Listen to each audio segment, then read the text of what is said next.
Et puis d'abord les 4 vérités, Caroline Roux reçoit ce matin Éric Ciotti.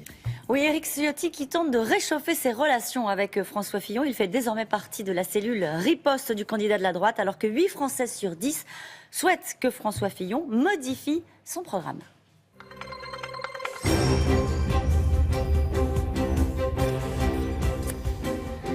Bonjour Éric Ciotti. Bonjour. Nous allons parler de vos relations avec François Fillon et de François Fillon. Mais d'abord cette information. Le procureur a requis 8 mois de prison avec sursis à l'encontre d'un agriculteur qui comparaissait hier à Nice pour avoir aidé des migrants dans la vallée de la Roya, près de la frontière franco-italienne. Ce sont vos terres, comme on dit. Il est sanctionné pour excès de générosité, c'est ça ? Bon, je crois que c'est beaucoup plus compliqué. Le réquisitoire du procureur vise l'organisation d'une filière qui s'assimile à une complicité avec des passeurs. Aujourd'hui, il y a des lois dans la République, il y a un problème migratoire majeur. 37 000 migrants ont été interpellés à la frontière italienne. Le département que je préside, la collectivité départementale, accueille 200 mineurs isolés dans des conditions de protection maximale, dans des structures, dans des foyers. La moitié des places de nos foyers de protection de l'enfance sont occupés par des mineurs étrangers. Donc l'organisation de ces filières est contraire à la loi. Je n'ai pas interféré dans la décision du tribunal. C'est un sujet que vous avez porté. J'appelle au respect des lois de la République. Le problème... Ces initiatives qui s'appuient sur une générosité que certains comprennent et peuvent apprécier est contraire aux objectifs recherchés. Parce que qu'est-ce qu'il y a à la sortie ? Il y a plus de flux migratoires, il y a plus de passages en Méditerranée. Les messages d'ouverture généralisée ont conduit au record de morts l'année dernière en Méditerranée. 5000 morts. C'est la fermeté qui est gage d'humanité. On n'est pas franchement dans des discours d'ouverture généralisée, en tout cas en France pour l'instant, vous le savez bien. Ceux qui sont poursuivis le sont, c'est leur discours. Où commence le militantisme, où commence la générosité, l'assistance à personne en danger? Ce sont des Érythréens, des réfugiés. Ce que dit cet agriculteur, c'est que souvent, il aide des gamins qui ont passé la frontière une douzaine de fois, qui sont à bout de force. Comment est-ce qu'on tranche ça? C'est beaucoup plus compliqué. C'est lui qui fait passer la frontière. C'est à la justice de se prononcer. Moi, je fais confiance à la justice. Il y a des institutions. On a un contrôle aux frontières. Pourquoi il y a un contrôle aux frontières? Parce qu'on est face à une menace terroriste. Ce qui s'est passé à Berlin démontre que la porosité des frontières est une menace. Pour moi, la frontière est une protection. C'est pas une menace. Donc aujourd'hui, il y a des règles. Franchir la frontière de façon illégale est un délit. Ceux qui font franchir la frontière de façon illégale, alors que le rétablissement du contrôle aux frontières après le Bataclan a été instauré, me paraît extrêmement grave. Le problème juste, c'est l'humanité, l'assistance à personne en danger, les droits de l'enfant. C'est ça les arguments que défendent ces militants. Bien sûr qu'il faut une forme de réalisme politique, vous avez raison, mais comment est-ce que... Ces droits sont garantis. Ils sont garantis par les institutions de la République. Encore une fois, nous accueillons les mineurs isolés étrangers. Et nous en avons accueilli 1500 en 2015. Dans un cadre légal, je respecte la loi. Et j'appelle à ce que tout le monde respecte les lois. C'est beaucoup mieux qu'inventer ses propres règles et ses propres lois. Parce qu'à la sortie, c'est l'anarchie et c'est les dérives. Et on voit qu'au bout de ces dérives, il y a des drames. Ça s'appelle le délit de solidarité. Il y a des délits qui sont prévus par la loi et la justice fait respecter la loi. Allez, on parle de la gauche, de la primaire à gauche. Les candidats ont présenté leur projet, ça ne vous a pas échappé.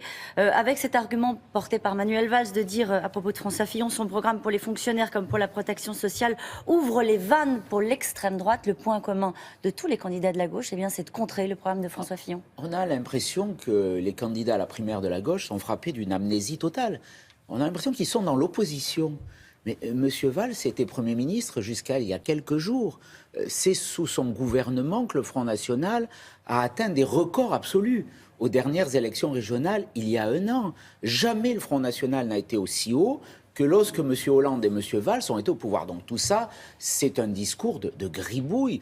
Ils prennent les Français pour des gogos. Quel est le bilan de ce gouvernement? Pourquoi le Front National est haut? Parce qu'il y a cette désespérance sociale, parce qu'il y a eu cette casse sociale, parce qu'il y a 6 millions de chômeurs, parce qu'il y a 10 millions de pauvres, parce qu'il y a ces déficits, parce qu'il y a une désespérance pour des jeunes qui sont contraints au chômage. Donc c'est ça qu'il faut combattre et c'est ce que propose François Fillon. Aujourd'hui, c'est tout le contraire. Est-ce qu'il essaie de leur parler à cet électorat-là que vous décrivez? C'est une nouvelle espérance, bien sûr.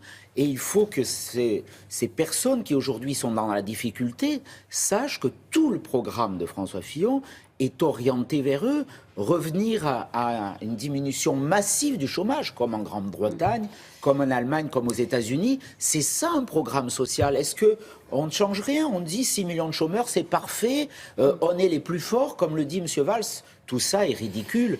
C'est la nécessité de réformer une situation qui a conduit la France sur le déclin dont il s'agit aujourd'hui. Est-ce que François Fillon peut le faire avec le programme qu'il a fait élire à la primaire? Il y a eu un sondage intéressant hier qui expliquait que 8 Français sur 10 souhaitent que François Fillon modifie son programme. Est-ce qu'on peut être élu par 4 millions de votants à droite et avec le même programme, gagner la présidentielle? Sincèrement, Éric Ciotti. Bien sûr. Pourquoi? Parce qu'il s'agit d'un problème de crédibilité politique.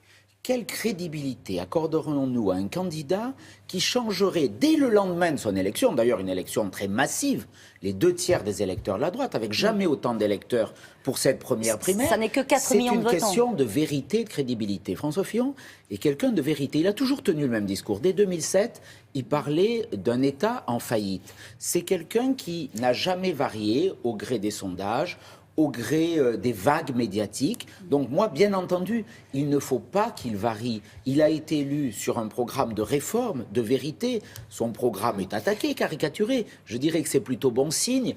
Il y a les attaques venant de Mme Le Pen et de M. Mélenchon. D'ailleurs, on pourrait les marier tous les deux parce qu'ils ont le même programme. Et puis, il y a les attaques des candidats à la primaire de la gauche. C'est le jeu, c'est la campagne présidentielle, ça. Ce sont tous les bébés Hollande, donc ils sont tous détenteurs du programme et du bilan de M. Hollande. Éric Ciotti, est-ce que François Fillon, avec ce programme-là, peut séduire, on va le dire comme ça, la France qui souffre, l'électorat populaire, la France qui se lève tôt le matin? Bien sûr, parce que cet électorat doit avoir la conviction, et ce sera tout l'enjeu de la campagne, et même la certitude que François Fillon, avec ce programme, les sortira de la difficulté, du chômage, de la précarité. C'est l'enjeu, c'est redresser la France pour donner une nouvelle espérance sociale. Bien sûr, on nous dit, on est attaché à notre modèle social. Ce modèle social, c'est le général de Gaulle qui l'a construit. Mais ce modèle social, est-ce qu'aujourd'hui, on peut dire qu'il est en bonne santé? Bien sûr que non. Donc il faut changer, il faut réformer, il faut du courage et il faut de la vérité.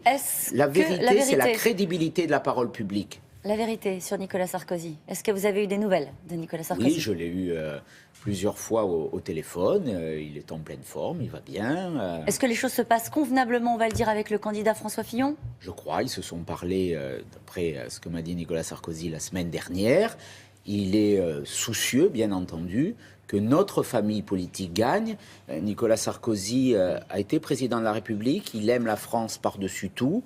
Et il veut que la France se redresse. Et pour que la France se redresse, il faut que nous gagnions cette élection présidentielle. C'est la dernière chance avec François Fillon. Et il le soutiendra fortement. Ça existe encore, le sarkozysme, Éric Ciotti? Ou le sarkozysme a disparu avec Nicolas Sarkozy? Bien sûr. Nicolas Sarkozy a impulsé une énergie, une force dans ce pays. Il a des amis. Il a fait bouger les lignes. Des héritiers?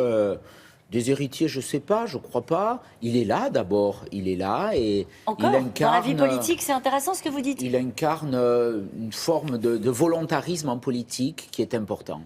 Il est encore là dans la vie politique, c'est ça que vous nous dites ce matin? Il est là, naturellement. Bon, merci beaucoup Éric Ciotti, c'est à vous William. Merci Caroline, à demain.